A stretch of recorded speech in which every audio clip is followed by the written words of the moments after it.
CM Revanth రెడ్డిపై BRS నేత ప్రవీణ్ కుమార్ పోలీసులకు ఫిర్యాదు చేశారు. తన ఫిర్యాదులో ఫార్ములా ఈ రేస్ విషయంలో అసలు ముద్దాయిగా సీఎం రేవంత్ రెడ్డిని చేర్చాలని రాసుకొచ్చాడు. ఫార్ములా ఈ రేస్ పై రేవంత్ రెడ్డి తీరు వల్ల తెలంగాణకు రావాల్సిన పెట్టుబడులు వెనక్కిపోయాయన్నారు. రాజ్యాంగానికి సీఎం రేవంత్ రెడ్డి తూట్లు పొడుస్తున్నారని విమర్శించారు. రాష్ట్రానికి రావాల్సిన నిధులు పక్కా రాష్ట్రాలకు తరలి వెళ్తున్నాయన్నారు.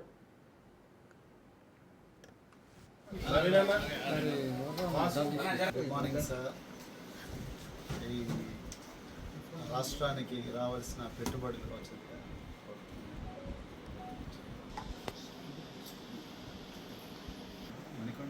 దత్తమైసమ్మ టెంపుల్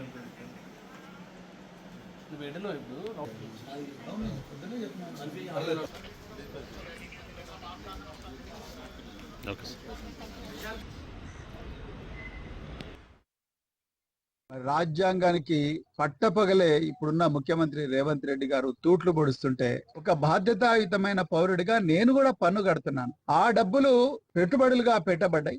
ఆ పెట్టుబడులు ఇలా రేవంత్ రెడ్డి గారి అనాలోచిత చర్య వల్ల పెట్టుబడులన్నీ కూడా నాశనం అయిపోతా ఉన్నాయి.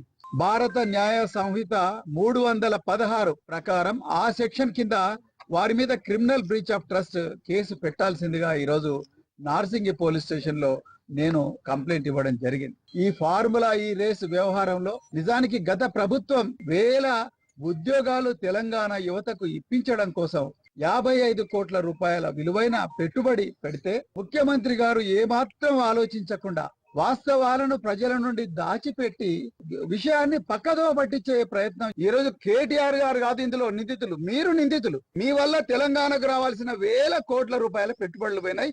వేలాది ఉద్యోగాలు తెలంగాణ బిడ్డలకు రాకుండా పోయినాయి. ఆయన సొంత తమ్ముడు రాజ్యాంగేతర కార్యక్రమాలు లగచెర్లలో రైతుల మీద దౌర్జన్యాలు చేస్తుంటూ కూడా వెనుకేసుకొస్తున్నాడు.